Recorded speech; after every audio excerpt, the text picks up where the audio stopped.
तो चलिए आज स्टडी कर लेते हैं कॉन्टैक्टर के ऊपर, जो कि स्प्लिट टाइप एयर कंडीशनर में कॉन्टैक्टर लगा होता है। आप ये देख सकते हैं, ये होता है कॉन्टैक्टर, जो कि कंप्रेसर को सप्लाई निकालता है इनपुट से लेकर के आउटपुट तक। अब इसका कनेक्शन कैसे किया जाता है, इसकी वायरिंग कैसे होती है, ये भी समझ लीजिए। यहाँ पर देखिए, यहाँ पर एक न्यूट्रल सप्लाई है, एक लाइन सप्लाई है और ये एक हमारा सिग्नल वायर है। फिर से यहाँ पर न्यूट्रल और लाइन यहाँ पर होता है। तो इसका जो कनेक्शन होता है ना, आउटडोर टू इनडोर होता है। यहाँ पर देखिए, मेन सप्लाई एक पीसीबी लगी होती है आउटडोर में, जो कि एक न्यूट्रल सप्लाई एक लाइन सप्लाई यहाँ पर दी जाती है। अब यहाँ पर देखिए, न्यूट्रल सप्लाई एक लाइन सप्लाई यहाँ पर दी जाती है, जो कि ये पीसीबी ऑन होने के लिए। और बाकी सप्लाई जो है ना, यहाँ से निकल करके सप्लाई जाती है कॉन्टैक्टर के लिए। अब कॉन्टैक्टर की वायरिंग कैसे की जाती है, कॉन्टैक्टर काम कैसे करता है, इसको मैं बताऊँगा। यहाँ पर देखिए, ये मेन सप्लाई यहाँ से निकल करके पीसीबी से जाता है कॉन्टैक्टर के लिए। यहाँ पर देखिए, कॉन्टैक्टर के लिए जाता है यहाँ पर। और यहाँ पर मेन सप्लाई जो एक कमांड लाइन होता है, वो इनडोर से आता है। यहाँ पर देखिए, यहाँ पर प्लंजर लगा होता है इसके ऊपर, कॉन्टैक्टर के ऊपर, जो कि क्या होता है कि प्लंजर जब दबता है तो कंप्रेसर ऑन होता है। ऐसे इस तरह से प्लंजर जब दबता है, तो प्लंजर कैसे दबता है, इसके लिए 220 का करंट दिया जाता है इसके कॉइल में। इसमें कॉइल होती है, देखिए यहाँ पर A1 A2 होता है, जो कि कॉन्टैक्टर में एक कॉइल होती है। कॉइल को एक्टिवेट करने के लिए एक न्यूट्रल सप्लाई एक लाइन सप्लाई दी जाती है, जो कि इंडोर का कमांड लाइन होता है, वहाँ से पीसीबी के रिले से, इंडोर के पीसीबी के रिले से निकल करके आता है। वो डायरेक्ट यहाँ कहाँ पर जाता है, कॉन्टैक्टर पे जाता है। कॉन्टैक्टर इसका प्लंजर दब जाता है और ये कंप्रेसर को आउटपुट सप्लाई दे देता है। अब यहाँ पर देखिए ना, इनपुट सप्लाई कॉन्टैक्टर में रुका रहता है, न्यूट्रल और लाइन सप्लाई रुका रहता है। ज्यों ही प्लंजर दबता है त्यों आउटपुट सप्लाई कंप्रेसर को निकल जाता है और कंप्रेसर चलने लगता है। यहाँ पर देखिए, ये एक सप्लाई हमारा है, यहाँ पर एक न्यूट्रल सप्लाई होता है, एक लाइन सप्लाई होता है कंप्रेसर के लिए। तो यहाँ पर ये वाला हमारा वायर है ना, ये लाइन सप्लाई है। यहाँ पर देखिए, कंप्रेसर के टर्मिनल पे जाता है लाइन सप्लाई, और एक दूसरा सप्लाई होता है जो कि न्यूट्रल सप्लाई। यहाँ से ये देखिए, न्यूट्रल का एक कनेक्टर लगा हुआ है छोटा सा। इस सारे न्यूट्रल यहाँ पर, जैसे कि एक पीसीबी को न्यूट्रल देने के लिए और एक कॉन्टैक्टर को न्यूट्रल देने के लिए, एक हो गया हमारा 4 वे रिवर्सिंग वाल्व को न्यूट्रल देने के लिए, और एक fan motor, outdoor fan motor को न्यूट्रल देने के लिए। ये सारे न्यूट्रल एक ही जगह से जा रहे हैं, क्योंकि न्यूट्रल एक ही होता है फैन मोटर को देने के लिए। अब यहाँ पर देखिए ना, कॉन्टैक्टर में मैं आपको दिखा दूँ, कॉन्टैक्टर में यहाँ पर लिखा हुआ है A2 लिखा हुआ ना, यहाँ पर न्यूट्रल सप्लाई आ रहा है, एक न्यूट्रल सप्लाई कॉन्टैक्टर के कॉइल पे। और उसके बाद दूसरी तरफ होता है A2, उधर था, इधर A1 होगा। हर एक कॉन्टैक्टर में इसी तरह से होता है, A1 A2 यहाँ पर। अब यहाँ पर देखिए, 220 वोल्ट का करंट कॉन्टैक्टर के कॉइल को मिलना चाहिए, तब ये कॉइल एक्टिवेट होता है, तब ये प्लंजर को अपनी तरफ खींचता है और ये प्लंजर दब जाता है। एक तरफ ये न्यूट्रल सप्लाई, एक तरफ इनपुट सप्लाई रुकी रहती है, और दूसरी तरफ आउटपुट सप्लाई जो कंप्रेसर जाता है, कंप्रेसर के लिए जाता है, वो एक्टिवेट हो जाता है और कंप्रेसर ऑन हो जाता है। यहाँ पर देखिए, लाइन सप्लाई यहाँ से दी गई है पीसीबी से। यहाँ पर देखिए,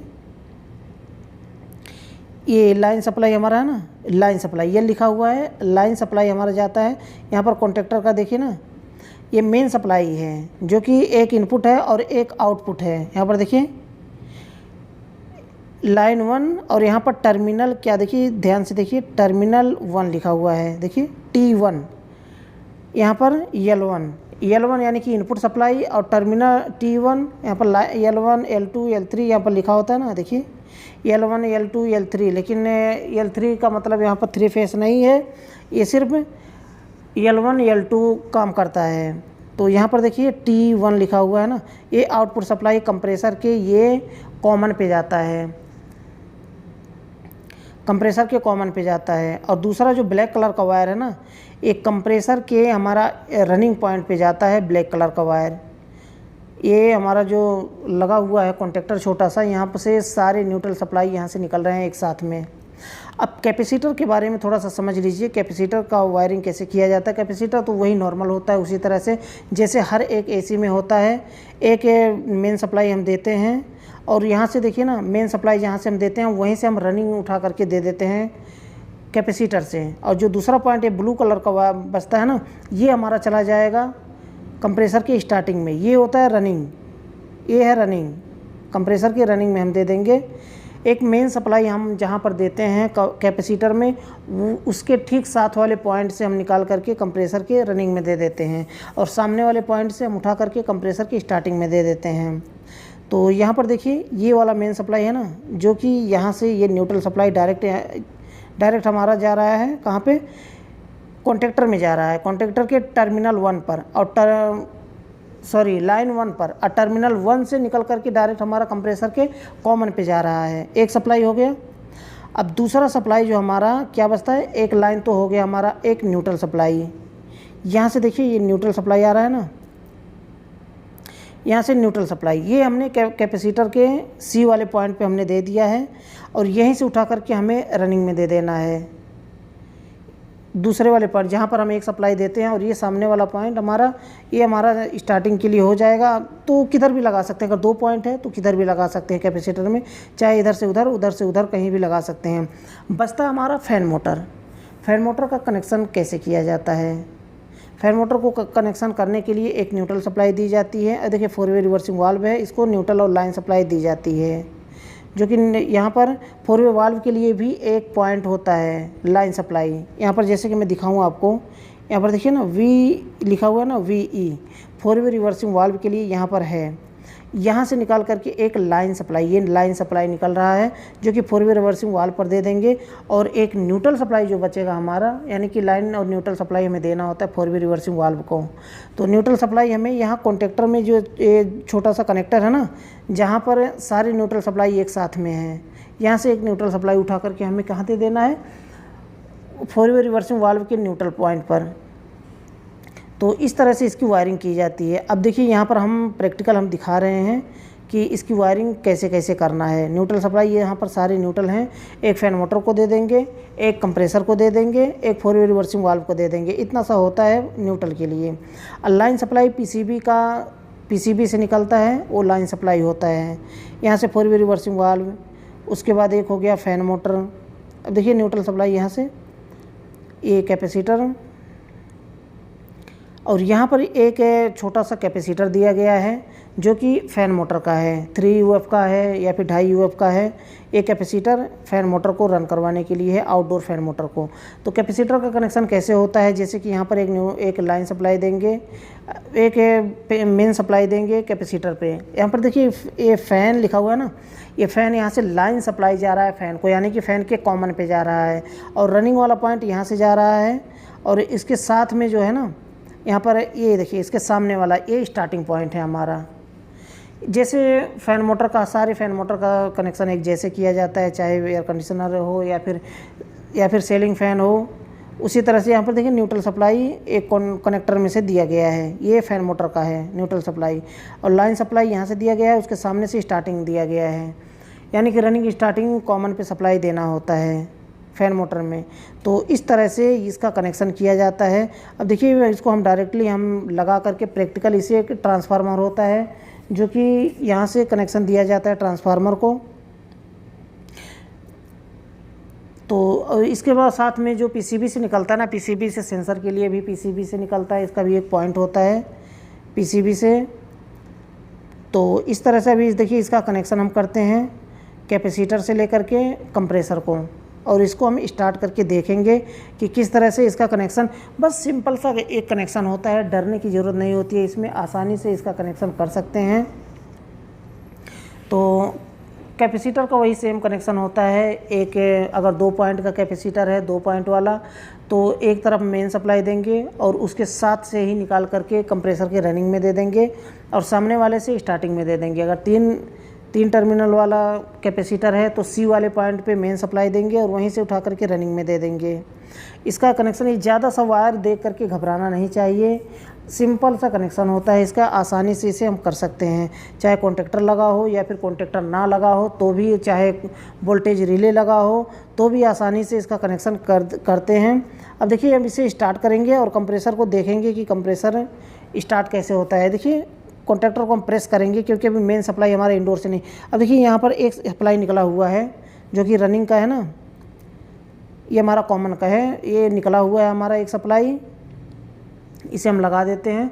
उसके बाद हम कंप्रेसर को ऑन करते हैं। तो कंप्रेसर को ऑन करने के लिए हमें डायरेक्ट सप्लाई दे रहे हैं आउटडोर में, तो कॉन्टेक्टर हमें प्रेस करके ऑन करना पड़ेगा, नहीं तो जो कमांड वाला लाइन है वो इंडोर के रिले से निकल करके आ जाता है, पीसीबी के रिले से, तब ऑटोमेटिक स्टार्ट होता है। लेकिन इंडोर से सप्लाई नहीं आ रहा है, डायरेक्ट हमें सप्लाई दे रहे हैं, तो यहाँ पर हमें कॉन्टेक्टर को प्रेस करना पड़ेगा, तभी हमारा कॉन्टेक्टर ऑन होगा, स्टार्ट होगा, तभी आउटपुट सप्लाई देगा। वैसे जब इंडोर और आउटडोर दोनों एक साथ में जुड़ा होता है तो क्या होता है कि इंडोर से कमांड लाइन निकल करके आता है, उसके बाद आउटडोर जो कॉन्टेक्टर में सप्लाई पहुंचता है और कॉन्टेक्टर ऑन हो जाता है, उसका प्लंजर नीचे दब जाता है और इंडोर से और इनपुट से आउटपुट को करंट मिल जाता है और कंप्रेसर चलने लगता है। तो इसे हम लगा लेते हैं, उसके बाद इसे हम डायरेक्ट ऑन करके देखते हैं, जो कि कंप्रेसर में सप्लाई मिली रहती है, बस केवल कॉन्टेक्टर ऑन होने की ज़रूरत होता है, यानी कि कॉन्टेक्टर को जब हम प्रेस करते हैं तो आउटपुट सप्लाई मिल जाता है और कंप्रेसर चलने लगता है। तो ये हो गया हमारा सप्लाई। इसे अच्छे से फाइंड कर लें कि हाँ हमारा सप्लाई कनेक्शन सही हुआ है। उसके बाद मेन सप्लाई अब देखिए देते हैं हम यहाँ पर, और यहाँ पर हम प्रेस करेंगे कॉन्टेक्टर को, प्लंजर को प्रेस करेंगे हम स्क्रू ड्राइवर से और ये कंप्रेसर हमारा ऑन हो जाएगा। तो इस तरह से इसका कनेक्शन होता है कॉन्टेक्टर का, इनपुट से आउटपुट को, और कॉइल को स्टार्ट करने के लिए पीसीबी के रिले से आता है कनेक्शन, जो कि कॉन्टेक्टर को ऑन करने के लिए होता है। तो इस तरह से होता है, ये काम करता है। जो कॉन्टेक्टर लगा होता है, जिसमें कॉन्टेक्टर लगा हो या फिर ना लगा हो, सबका कनेक्शन सब सेम ही जैसा होता है, थोड़ा सा डिफरेंस होता है। तो इसी तरह से हम कर सकते हैं। मुझे लगता है कि वीडियो आपके लिए यूजफुल रहा होगा। वीडियो आपको पसंद आया तो वीडियो को लाइक ज़रूर कर दें। अगर चैनल को सब्सक्राइब नहीं किया तो चैनल को सब्सक्राइब कर लें। अगर वीडियो को फेसबुक पर देख रहे हैं तो फेसबुक पेज को फॉलो कर लें, ताकि ऐसे ही वीडियो का नोटिफिकेशन आपको मिल पाए और वीडियो को देख पाएँ सबसे पहले। तो यहाँ पर कनेक्शन को हम कर लेते हैं और कंप्रेसर ऑन कर लेते हैं एक बार, क्योंकि वीडियो अभी हम बंद करने वाले हैं।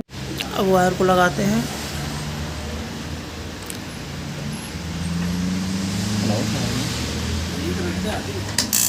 ये देखिए कंप्रेसर ऑन हो चुका ना। अभी हम दबा करके क्यों चला रहे हैं पता है कंप्रेसर को, क्योंकि कमांड लाइन जो पीसीबी से, इंडोर के पीसीबी से आता है, लेकिन हम यहाँ पर इंडोर के पीसीबी से नहीं आ रहा है, इसलिए हम यहाँ पर स्क्रू ड्राइवर से प्रेस कर रहे हैं। तो हमारा टेस्टिंग हो चुका है, यानी कि परफेक्ट काम कर रहा है एसी। न्यूट्रल लाइन सप्लाई हमने बाहर से दिया है। अब यही इंडोर से जब आता है, इंडोर के पीसीबी से निकल के, तो तब ये